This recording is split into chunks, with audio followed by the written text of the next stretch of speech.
News Maharashtra K9 आवाज जनतेचा। जिल्हाधिकारी डॉक्टर सुहास दिवसे यांच्या मार्गदर्शनाखाली आणि राज्य आपत्ती व्यवस्थापन प्राधिकरण जिल्हा आपत्ती व्यवस्थापन प्राधिकरणाच्या संयुक्त विद्यमाने एक धाव सुरक्षेची या उपक्रमांतर्गत मॅरेथॉन स्पर्धा आयोजित करण्यात आली। पोलीस अधीक्षक कार्यालय मैदान येथे अप्पर पोलीस अधीक्षक रमेश चोपडे आणि निवासी उपजिल्हाधिकारी ज्योती कदम यांच्या हस्ते स्पर्धेचा शुभारंभ करण्यात आला। पाटशान सर्कल मार्गे पोलीस अधीक्षक कार्यालय मैदान येथे स्पर्धेचा समारोप झाला।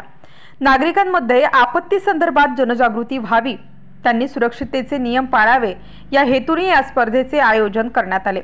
यावेळी पूर, दरड कोसळणे, भूकंप, सचेतव दामिनी ॲप, टोल फ्री 112 1077 या क्रमांकाबाबत जनजागृती करण्यात आली। या स्पर्धेमध्ये पुणे, पिंपरी चिंचवड व पुणे महानगर प्रदेश विकास प्राधिकरण, अग्निशमन दल, नागरी संरक्षण दल, आपदा मित्र, पोलीस, गृहरक्षक दल, जिल्हाधिकारी कार्यालयाचे कर्मचारी अशा 194 स्पर्धकांनी सहभाग नोंदविला।